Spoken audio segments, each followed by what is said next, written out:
Hello, कैसे हो मेरे प्यारे बच्चों।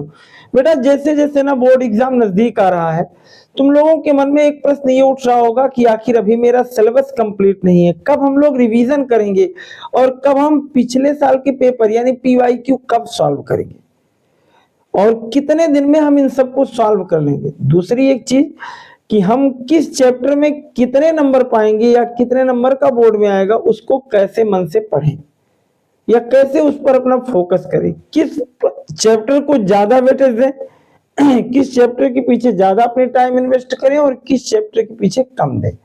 बात समझ में? तो हम लोग इस पूरी वीडियो को बेटा बिना स्किप किए एकदम लास्ट तक देखना और सोच लेना कि जैसे मैं बता रहा हूं अपनी पूरी प्रोसेस वैसे ही करना और निश्चित रूप से तुम्हें अच्छे अंक आएंगे। तो चलो बिना स्किप किए ध्यान से एकदम एट लास्ट तक देखो। सबसे पहली चीज तो ये है बेटा ना कि हमारे बोर्ड एग्जाम जो कम बच्चे हैं इनमें कैसे करें। तो पहला काम कि अगर हम लोग अभी तो सिलेबस पढ़ रहे हैं, ध्यान दो कि हम लोगों को सिलेबस अपना प्रयास करना है कि 15 नवंबर तक खत्म हो जाए। कितने तक? 15 नवंबर तक। यानी प्रयास पूरा तुम लोग ये करना कि तुम्हारा ये पूरा सिलेबस 15 नवंबर तक खत्म हो जाए।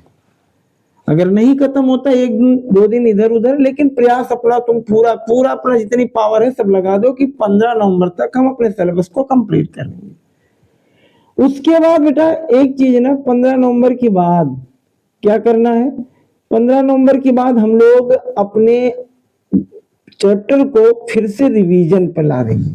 लेकिन अब वहीं से कैसे क्या करें। सबसे पहला काम है ना, अपना एक टाइम टेबल बना लो। पहला काम टाइम टेबल बना लो कि हमें कितने बजे से कौन सा सब्जेक्ट पढ़ना है। दूसरी चीज, अपनी कॉपी में ऐसे एक कॉलम बनाओ, यहां लिखो जो चैप्टर तुम्हारे कंप्लीट तैयार हो गए हैं और जो चैप्टर यहाँ बाकी हैं। बात समझ में आई?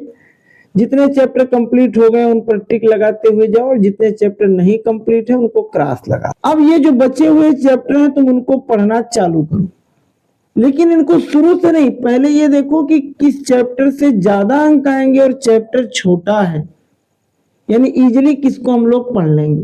वैसे करके धीरे धीरे करके, जैसे मैं अनुमान बताऊं एक छोटी सी चीज, अगर मेरे मैथ में मान लो कि 10 चैप्टर है और 7 चैप्टर मैंने पढ़ा है, 3 चैप्टर मेरा बचा है और 3 चैप्टर में मेरा बचा हुआ है स्टैटिक और बचा है मेंसुरेशन और बचा है प्रोबेबिलिटी। तो सबसे पहले अपना फोकस करना स्टैटिक पर, छोटा चैप्टर और अच्छे मार्क्स। बात समझ में? इन सब चीजों को देखकर तो पहला काम तुम लोग ये कर लेना।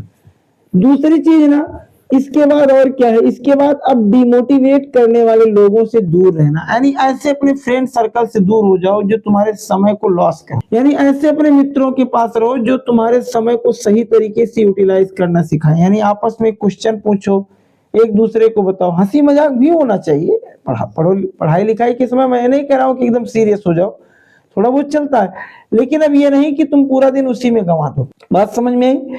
तो तुम उसको भी करो, लेकिन बस ना मात्र के लिए अपना समझ लो एक प्रकार से हम अपने टाइम को क्या कर रहे हैं, अपना समझ लो टाइम पास 2 मिनट 1 मिनट कर लिए, जब वो बोरिंग होने लगी तो ऐसे लोगों के पास बैठ गया। बाकी बस 2 मिनट 4 मिनट डिमोटिवेशन के लिए नहीं उनके पास कि अब तो कुछ नहीं हो पाएगा यार, अब तो सारा साल बीत गया।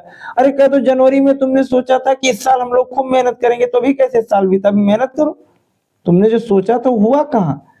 चलो, तो दूसरी चीज ना मैंने क्या कहा, टाइम मैनेजमेंट करना और अच्छे लोगों के पास बैठना और चैप्टर को ध्यान देना। तीसरी चीज, सुबह अगर देखो कुछ लोग रात में ज्यादा देर तक पढ़ते हैं, कुछ लोग सुबह जल्दी उठते हैं, तो जैसे भी हो, मैं किसी की टाइम टेबल को चेंज नहीं कर रहा हूं, तुम सुबह पढ़ो या रात पढ़ो, जब भी तुमसे हो सके तब भी पढ़ो, लेकिन पहले की तुलना में 1-2 घंटे ज्यादा पढ़ो। बात समझ में? ज्यादातर बच्चे ना अभी अपना सारा फोकस मैथ और साइंस पर किए होंगे, ज्यादातर बच्चे। यानी अगर मैं 100 बच्चों की बात करूं ना, तो वो लोग कहते हैं कि सर अगर दिन में मैं 4 घंटे पढ़ता हूं तो 2 घंटे मैथ में देता हूं, तो 2 घंटे बचे हुए में साइंस, इंग्लिश, एसएसटी क्या क्या क्या सब पढ़ते हैं। तो बेटा आप थोड़ा सा ना सब पर समय देना शुरू कर दो, थोड़ा थोड़ा ही सही, क्योंकि मार्क तो सब में सेम आएंगे। ऐसा तो नहीं कि मैथ में तुम्हारा 100 में 200 आ जाएगा, 70 में 140 आ जाएगा, बाकी सब में कम कम आएगा, ऐसा तो है नहीं। तो सबको थोड़ा थोड़ा पढ़ना शुरू कर दो, सबको। और अब जो चीजें, जैसे मैंने क्या बताया कि जो चीजें तुम्हें टफ लगती हो ना, एक बार उनको वैसे भी सरसरी निगाह से पढ़ो, फिर दूसरी बार उन्हें मन से पढ़ो, और जो चैप्टर तुम्हें लगते हैं कि आसान है ना, उनको केवल देख लो बस, बार बार ऐसे करते एक दो क्वेश्चन सॉल्व कर लो, फिर आगे चले जाओ, फिर एक दूसरी बार राउंड लगाना। अब 15 नवंबर के बाद रिवीजन पे आना कब तक? लगभग यानी कम से कम 25-30 दिन, यानी हम लोग बात करते हैं 25 दिसंबर तक, और 25 दिसंबर से लेकर के यानी एक प्रकार से कब तक? 15 फरवरी तक ये PYQ अपना सॉल्व कर देना, यानी प्रीवियस ईयर, जिसे अनसॉल्व कहते हो। तो फिर से एक बार सुन लो, 15 नवंबर तक अपना सिलेबस कंप्लीट कर लो, 15 नवंबर से लेकर के 25 दिसंबर तक रिवीजन कर लो सारे सब्जेक्ट, और 25 दिसंबर के बाद जुट जाओ, या 20 दिसंबर से जुट जाओ, और किस पर? अनसॉल्व पर।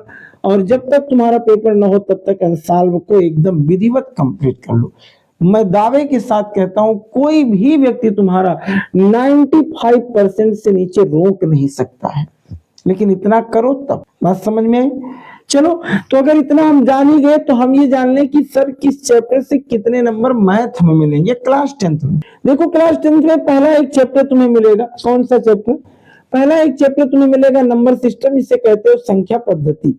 ये तुम्हारा बेटा 5 नंबर का चैप्टर है, और इस चैप्टर से 2 तरीके के प्रश्न आएंगे। एक तो ये आएगा प्रूव करने वाला, जैसे √3, √4, √5, √7, एक इरेशनल नंबर है।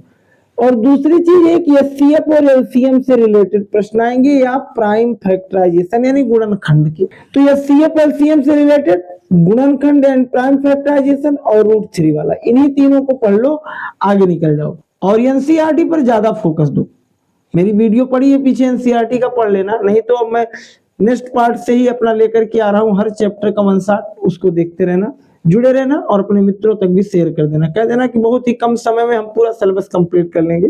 दूसरी चीज ना, दूसरी जो यूनिट आई है अपनी, वो अलजेब्रा, जिसे बीजगणित कहते हो बेटा, 18 नंबर की है, लेकिन भाई चैप्टर भी ज्यादा है। उसी में तुम्हारा पॉलिनोमियल है, पॉलिनोमियल मींस बहुपद। उसी में तुम्हारा क्या है? उसी में लीनियर इक्वेशन इन 2 वेरिएबल्स भी है उसी में, तीसरा चैप्टर। उसी में चौथा चैप्टर क्वाड्रेटिक इक्वेशन यानी द्विघात समीकरण भी है, और उसी में तुम्हारा समांतर श्रेणी भी है। तो सर किसमें क्या पढ़े? देखो, जो द्विघात जो बहुपद वाला चैप्टर है, इसमें केवल बेटा शून्यकों की योगफल और गुणनफल से संबंधित प्रश्न आएंगे। अल्फा प्लस बीटा क्या होता है, अल्फा इंटू बीटा क्या होता है, इनके समीकरण कैसे बनाए जाते हैं। बात लीनियर इक्वेशन की, तो इनसे x और y के मान निकालने के लिए आएगा, और एक प्रतिस्थापन विधि और एक विलोपन विधि से, ये दोनों विधियों पढ़ लेना, थोड़ा बहुत ग्राफ का क्वेश्चन देख लेना। चौथा चैप्टर जो तुम्हारा है, जिसे कहते हो द्विघात समीकरण, उसमें बेटा थोड़ा सा लंबा है, यानी उसमें द्विघात समीकरण पर प्रश्न है, यानी शून्यक निकालने, रूट्स निकालने हैं उसमें, मूल जिसे कहते हो। और उसके बाद डिस्क्रिमिनेंट तुम्हारा विविक्तकर निकालना है, d का मान b² - 4ac।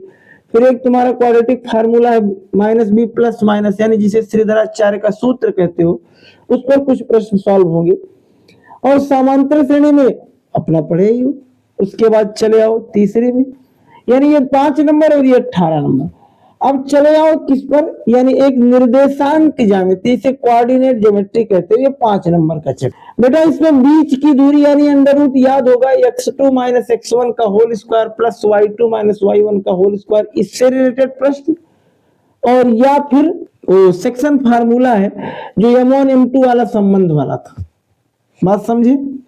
उसके बाद चले आना ज्यामिति पर, जिसे निर्देशांक ज्यामिति, वो ज्यामिति, और ज्यामिति में 2 चैप्टर, एक त्रिभुज और एक वृत्त है। त्रिभुजों में सिमिलरिटी पर आधारित, यानी किस पर? समरूपता पर, जिसमें तुम्हारी सबसे फेमस क्वेश्चन है बीपीटी थ्योरम, जिसे कहते हो बेसिक प्रोपोर्शनल थ्योरम। आधार क्या नहीं, आगे देखो यहाँ क्या है, यहाँ वृत्त में क्या है, इस पर रेखा से रिलेटेड प्रश्न, किस पर रेखाएं बराबर होती है, उससे आधारित प्रश्न। और फिर ना एक ये तुम्हारा बेटा, ये जो ज्यामिति है वो तुम्हारा 10 नंबर का आएगा, देख लो, यानी 5 - 5 10 और 10 10 20, 20 10 30 और 8 38, यानी 38 नंबर का प्रश्न तुम्हारा हो गया। उसके बाद अब चले आओ ट्रायगोनोमेट्री पर, त्रिकोणमिति इसे कहते हो। इसमें रेशियो से संबंधित, सर्वसमिका से संबंधित और ऊंचाई दूरी, कुल मिलाकर के 12 नंबर। तो 29 और 12 हो गया 50। अब देखो उसके बाद आता है मेंसुरेशन, क्षेत्रमिति, जिसमें वृत्तों से संबंधित क्षेत्रफल, फिर उसके बाद पृष्ठीय क्षेत्रफल, बेलन, शंकु और घन घनाभ का, ये 10 नंबर का है। और अंत में सांख्यिकी में मीन, मॉड, मीडियन यानी बहुलक, माध्यक और क्या माध्य, इनका और प्रायिकता का मिलाकर के 10 नंबर। तो 10 10 20 और 50 ऊपर हुआ था 70। इस तरीके से तुम्हारा ये मैथ का 70 नंबर का खाता है। अब तुम एक चार्ट बना लेना और उस चार्ट में लिख देना कि तुम कितने नंबर का कंप्लीट कर लिए हो, कितना बचा हुआ है। जितना बचा है बेटा उस पर अपनी पूरी ताकत झोंक दो। और नेक्स्ट पार्ट में फिर मिलेंगे हम लोग एक एक चैप्टर का क्या इंपॉर्टेंट क्वेश्चन लेकर के। तब तक जुटे रहो और अपने मित्रों तक भी शेयर कर दो कि सर नेक्स्ट पार्ट में लेकर के आ रहे हैं क्या।